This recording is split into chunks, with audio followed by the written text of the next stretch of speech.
ठाकरेंच्या शिवसेनेचे नेते आमदार सुनील प्रभू आपल्या सोबत आहे।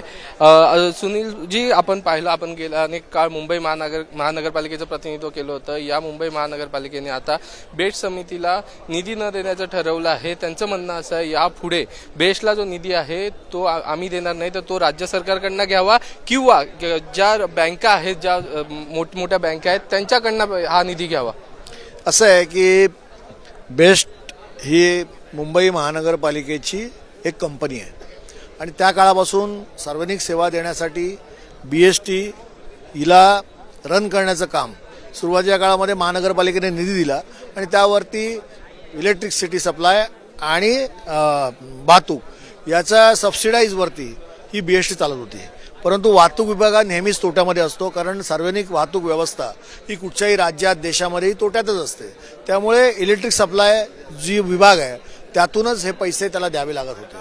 मध्यंतरीच्या काळामध्ये BST मध्ये ज्या पद्धतीने ही सगळी उलाढाली झाल्या आणि मधल्या 2.5 वर्षाच्या काळामध्ये जे बेसुमार लुटमार झाली, लुटमार हा शब्द आहे त्याला, त्यामुळे आज BSTची परिस्थिती अत्यंत दयनीय आहे। आमच्या काळात देखील BST तोट्यामध्ये होती। आम्ही कमिशनरला सांगितलं होतं की 100 कोटी रुपये BSTला आपण द्या आणि या 100 कोटी रुपयामध्ये BST स्वतःची अर्थव्यवस्था सुधारेल। पण दुर्दैव असं आहे की आम्ही हे सांगितल्यानंतर आम्ही सत्तेतून बाहेर आलो आणि नंतर जे सत्तेत आलेले लोक होते त्यांनी या 100 कोटीमध्ये केवळ कॉन्ट्रॅक्ट देणं आणि मागची बिलं देणं एवढंच काम केलं। त्यामुळे आज BSTची परिस्थिती दयनीय आहे। त्यामुळे मुंबई महानगरपालिकेची ही जबाबदारी जरी असली BST रन करण्याची, तरी ज्यावेळी एखादा वाहतूक विभाग हा सार्वजनिक हितासाठी एखादं कॉर्पोरेशन चालवतं किंवा स्थानिक स्वराज्य संस्था चालवते, त्याला बॅकअप देण्याचं काम हे राज्य सरकारचं असतं। आजपर्यंत राज्य सरकारने एक छदामही या BSTला दिलेलं नाही आहे आणि त्यामुळे आज आयुक्तांनी जर सांगितलं असेल की BSTला यानंतर राज्य सरकारने मदत करायला पाहिजे, ते योग्य आहे, पण राज्य सरकार BSTसाठी मदत करत नाही। याचं कारण असं आहे की साखर कारखान्यांना वाटेल तेवढं आपण त्या ठिकाणी पैसे देतो, बाकी सगळे महाराष्ट्रातले उद्योग आहेत त्यांना पैसे देतो, साखर कारखान्यांना दिलेलं कर्ज लोक बुडवतात, परंतु मुंबई शहराची जी महत्त्वाची अशी वाहिनी आहे ती म्हणजे वाहतुकीची, ती आहे BST।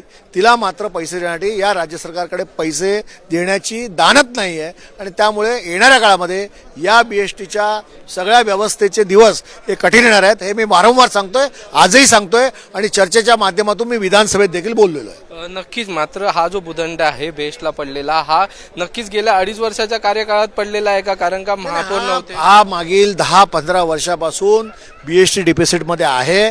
ते बाहेर काढण्यासाठी वेगवेगळे उपाय आपण करतोय, कॉन्ट्रॅक्ट सिस्टीमने गाड्या आणलेल्या आहेत, परंतु हे सगळं जरी केलं तरी मधल्या काळामध्ये जी लयलूट 2.5 वर्षामध्ये या BSTमध्ये सत्ताधाऱ्यांच्या सांगण्यावरून तिकडे असणाऱ्या जनरल मॅनेजरने आणि बाकी सगळ्या लोकांनी केली, त्यामुळे आज BSTचे दिवस अत्यंत दयनीय आलेले आहेत, कठीण आलेले आहेत, हे सत्य आहे। मुख्यमंत्र्याची आपण भेट घेणार आहे का? मुख्यमंत्री यावर काही बोलणार आहेत का? कारण की खूप महत्त्वाचा असा विषय आहे, मुंबईकरांची लाईफलाईन। त्यासाठी मुंबईचे सगळे आमदार जाऊन BST संबंधी मुख्यमंत्र्यांना भेटतील, किंबहुना मुख्यमंत्र्यांची राज्य सरकारचे प्रमुख म्हणून जबाबदारी आहे की अशा वेळेला जेव्हा एखादी महत्त्वाची सार्वजनिक वाहतूक व्यवस्था ही धोक्यात येते त्याला बॅकअप देण्याचं काम हे सरकारने करायला पाहिजे, म्हणून राज्य सरकारने त्याला पैसे दिले पाहिजे असं माझं मत आहे। नक्कीच, आपण पाहिलं आपल्यासोबत ठाकरेंच्या शिवसेनेचे नेते आमदार सुनील प्रभू होते। त्यांनी देखील म्हटलं आहे की राज्य सरकारनेच बेस्टला पैसे दिले पाहिजे, कारण की जो तोटा आहे हा तोटा भरून निघणार नाही। गेल्या 10 वर्षापासून आपण यासाठी प्रयत्न करत आहोत। व्हिडिओ जर्नलिस्ट विकास चेतन सावंत, पुढारी न्यूज, नागपूर।